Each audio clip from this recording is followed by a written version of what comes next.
friends, welcome back to Food Prep Guide. We're out in the garden today. I'm doing a little bit of pest control planning. We like to garden organically with no pesticides or herbicides or anything like that. That's just important to our family for health reasons. And so we use mostly flowers and herbs and things like that to companion plant and try to help with the pest population. The number one on my list that I like to plant is marigolds. I didn't do enough last year. I thought I could get by with just doing some on the border of my garden over here. That was kind of like in the center. But that didn't do it. I learned last year that I needed to do a lot more. And so this year this is a new bed that I installed this year of cinder block bed. This is an excellent way to get just an instant garden in your bed without a whole lot of work. And if you have not done a cinder block garden bed before, just know that you can totally put dirt in these holes and plant your companion plants and your herbs and stuff like that in these holes, and that works great. I would normally be doing that, but since this is a new bed and I am doing cherry tomatoes in this bed, and I put a good amount of space in between each cherry tomato plant, and that leaves me with a whole lot of open bare soil. And one of the gardening principles that I live by is don't leave the soil bare, always keep it covered. And so I will have to come through here with some sort of straw or leaf mulch or hay or something like that. But I need to plant something for pests anyway, so why not make this plant pull double duty and get some pest control and some ground cover and weed control with it. So that's kind of what I'm doing with these marigolds here. I'm just going to do one marigold in between each tomato plant.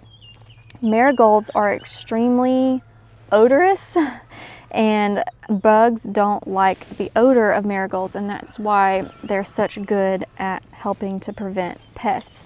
They're not very expensive. I think this is a 2-pack for $1 and like 79 cents or 89 cents or something like that. So it's almost $1 per plant, which isn't bad. And so they're cheap, natural. Another thing, they do seed really well in those little milk jug greenhouses that we do. I do have some that I'm growing from seed, and they will be ready in about a month. But the thing with marigolds when you're wanting to use them for pest prevention is you want your marigolds to be established before your vegetable crop gets to the fruiting stage, so that you can already be benefiting from the pest control by the time your first fruit sets. So my seeds, the ones I started from seed, I started them a little bit too late this year, and they're just not going to be ready before my tomatoes start fruiting. So I went ahead and picked up some from the store. They come in all sorts of colors. My favorite is yellow and orange. That tends to be the common colors. They have some that are red with yellow stripes that are really pretty. I like those kind too.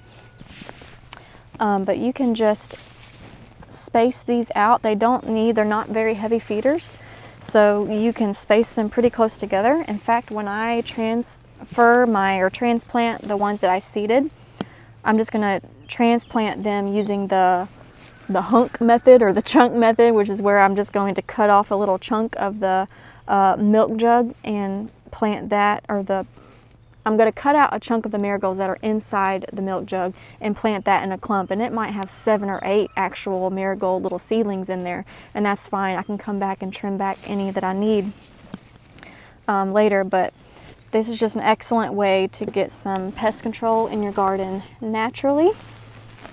Just going to plop this in here real quick and I will be done. Not only that, it's pretty.